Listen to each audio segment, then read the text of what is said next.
Kalau kita sudah meragukan ulama, runtuhlah keilmuan kita, jatuhlah sanad ilmu kita, hancurlah agama.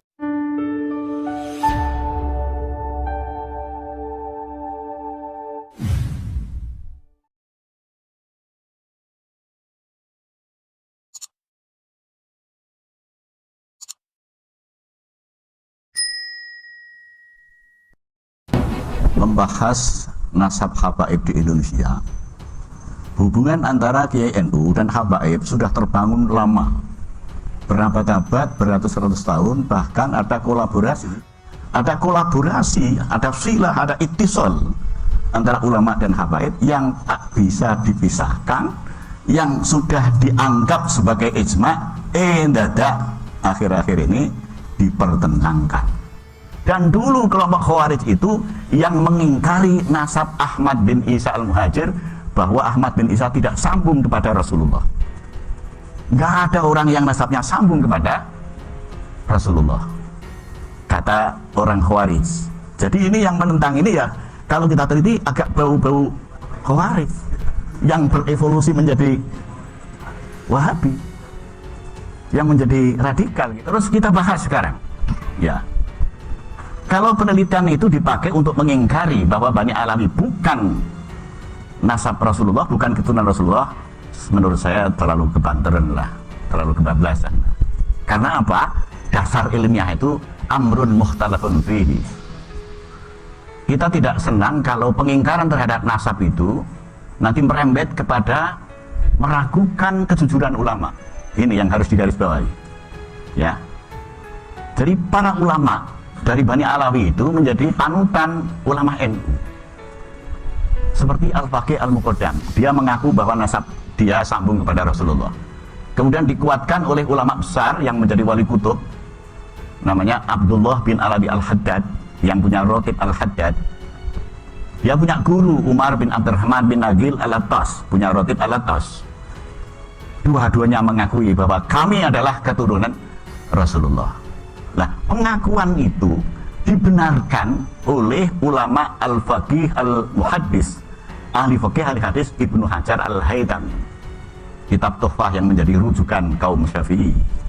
Dibenarkan juga oleh Yusuf bin Ismail an-Nabhani, gurunya Mbah Hasyim Asy'ari. Dibenarkan juga oleh ulama-ulama yang lain. Ya, jadi ada peran para habaib Bani Alawi kepada ajaran NU, bahwa di dalam ajaran NU ada 3 iltizam, 3 keharusan. 1, harus mengikuti madhab fikih 4, Hanafi, Maliki, Syafi'i, Hambali. Yang kedua, wajib mengikuti madhab kalam atau madhab teologi, yaitu madhab Asy'ari dan Maturidi. Yang ketiga, wajib mengikuti madhab tasawuf, yaitu madhab Junaid al-Baghdadi dan madhab al-Ghazali. Nah, keputusan Ki Hasyim seperti ini dari mana? Dari kaum Bani Alawi, dari Bani Alawi itu. Kemudian madhab 4. Pola pikir NU madhab itu harus 4 itu mengambil dari seorang Sayyid, Alawi bin Ahmad As-Segaf, yang mengarang kitab Al-Fawaidul Makkiyah. Terus madhab yang tasawuf, madhab bahwa madhab tasawuf harus mengikuti siapa? Junaid al-Baghdadi dan Imam Ghazali, diambil dari Imam Hadratus Syekh Kiai Hasyim Asy'ari, mengambil dari pendapat Imam Abdullah bin Alawi Al-Haddad di dalam kitab kecil yang sampai ngaji, Risalatul Mu'awanah. Penelusuran keilmuan ini menguatkan bahwa para ulama ini percaya kepada nasab habaib Bani Alawi. Kalau kita sudah meragukan ulama, runtuhlah keilmuan kita, jatuhlah sanad ilmu kita, hancurlah agama kita. Itu yang harus dipikir.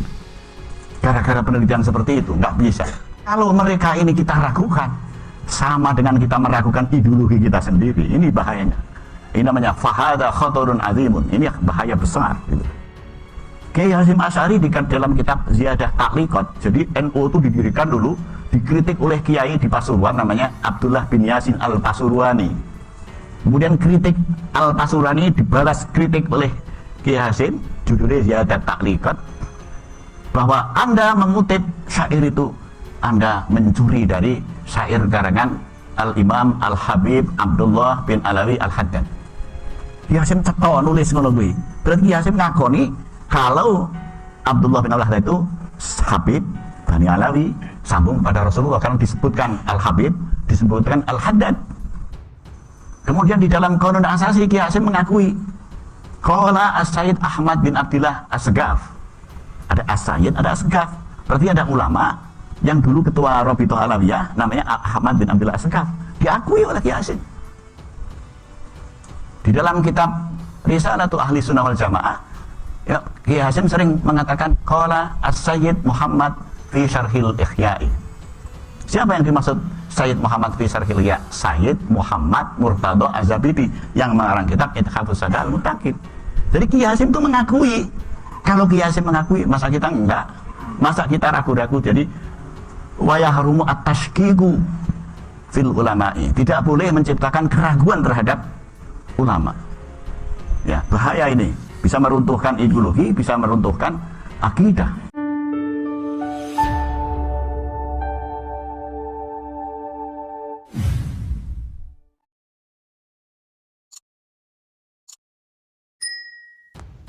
Sosok Kiai Haji Manudin Utsman Halbantani viral di berbagai media sosial terkait ketidakhadirannya dalam debat yang digelar di Kesultanan Banten Minggu 27 Agustus 2023.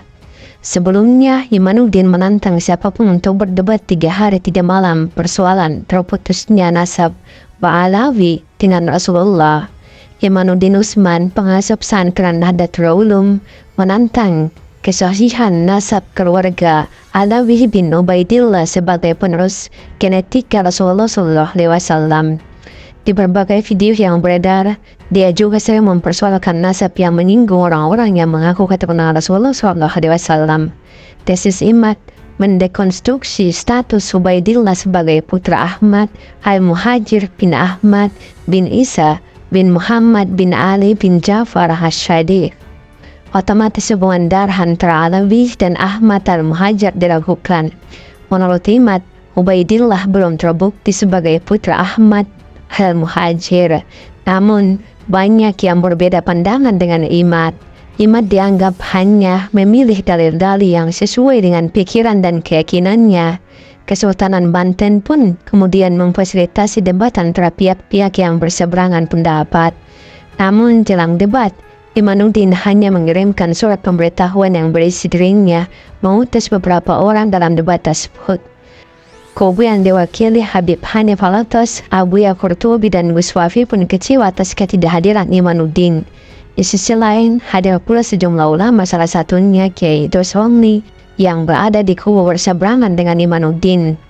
Saya berada di Kesultanan Banten Silaturahmi Akbar dalam rangka menjelaskan posisi nasab. Harusnya hari Ahad ada sesi munadoroh atau adu argumen dengan saudara Imanuddin, namun sangat disayangkan tidak datang dan posisinya di Banten, kata Habib Hanif dalam video yang beredar. Kami kecewa berat datang jauh-jauh, harusnya ada adu argumen dengan Imanuddin tetapi tidak datang. Timbu Habib Hanif yang diketahui sebagai menantu dari Habib Rizik Syihab. Padahal menurutnya dalam debat itu, pendapat dari masing-masing pihak dapat diuji. Namun apa daya, Imanuddin hanya mengutus beberapa orang, bahkan dia mengirim jawaban terkait materi debat melalui pesan WhatsApp. Buya Qurtubi, Gus Wafi jauh-jauh sudah datang, katanya mau debat 3 hari 3 malam. Bagaimana kita sudah datang, panitia sudah netral menghadirkan dua belah pihak, kata Habib Hanif. Seperti diketahui, ceramah dan tulisan dari Imanuddin soal nasab dianggap sebagai tindakan provokasi. Lembaga Bantuan Hukum LBH Melati Suci Al-Mubarak bersama pengurus pusat Majelis Muhyin Nufus bahkan beberapa waktu lalu melaporkan Imanuddin ke Kepolisian Daerah Istimewa Yogyakarta. Ketua LBH Melati Suci Al-Mubarak sekaligus pengacara dari pengurus pusat Majelis Muhyin Nufus, Ade Sahlan SH, menyebut bahwa pernyataan maupun tulisan dari Imanuddin telah menimbulkan konflik sosial atau perpecahan di kalangan umat muslim di Indonesia. Sebelumnya, Habib Bahar bin Smith baru-baru ini menanggapi ceramah Kiai Haji Imanuddin Usman Al-Bantani. Diketahui, Kiai Haji Imanuddin Usman Al-Bantani meminta sejumlah pihak melakukan tes DNA untuk membuktikan mereka adalah keturunan Nabi Muhammad SAW. Hal tersebut diketahui dari ceramahnya yang diunggah di kanal YouTube Islam Aktual TV. Dikutip dari Tribun Banten, Kiai Haji Imanuddin Usman Al-Bantani memaparkan tentang keturunan Rasulullah SAW yang tersebar di seluruh dunia termasuk Indonesia. Meskipun demikian, menurutnya belum terbukti secara ilmiah ada keturunan Nabi Muhammad SAW di Indonesia. Oleh karena itu, dia menantang orang-orang yang mengaku untuk melakukan tes DNA. Apakah di Indonesia ada cucu Nabi? Di dunia ada cucu Nabi, tapi Indonesia ini belum ada yang terbukti secara ilmiah bahwa dia adalah cucu dari baginda Nabi besar Muhammad SAW. Maka siapa saja mengaku sebagai cucu baginda Nabi, ingin dipercaya silahkan adakan tes DNA dan kita akan percaya kalau DNA-nya sesuai dengan orang Arab. Sambungnya. Menanggapi ceramah tersebut, Habib Bahar bin Smith buka suara melalui video yang tayang di kanal YouTube Mohib bin Sumait. Habib Bahar bin Smith memang pernah mengaku bahwa dirinya merupakan cucu Nabi Muhammad SAW yang ke-9. Kini Habib Bahar bin Smith pun siap melakukan tes DNA dengan 2 syarat. Gak apa-apa kalau mau tes DNA, tapi ada syaratnya kan. Kalau tes DNA itu harus diambil sampel kita, air liur atau darah atau rambut. Boleh kita tes DNA. Ana yang mau duluan tes DNA tapi dengan beberapa syarat, ujarnya. Syarat pertama, Habib Bahar bin Smith mengatakan apakah mereka yang menantang tes DNA bisa menggali kubur Nabi Muhammad SAW untuk mengambil darahnya. Syarat pertama, apakah bisa mereka yang meminta itu tes DNA menggali kubur Rasulullah untuk mengambil darah Rasulullah, sambungnya. Terus syarat yang selanjutnya, sebelum tes DNA kita orang para habaib tes dulu DNA mereka sebagaimana sabda Rasul. Kenapa? Karena kita orang pengen tahu imbuhnya.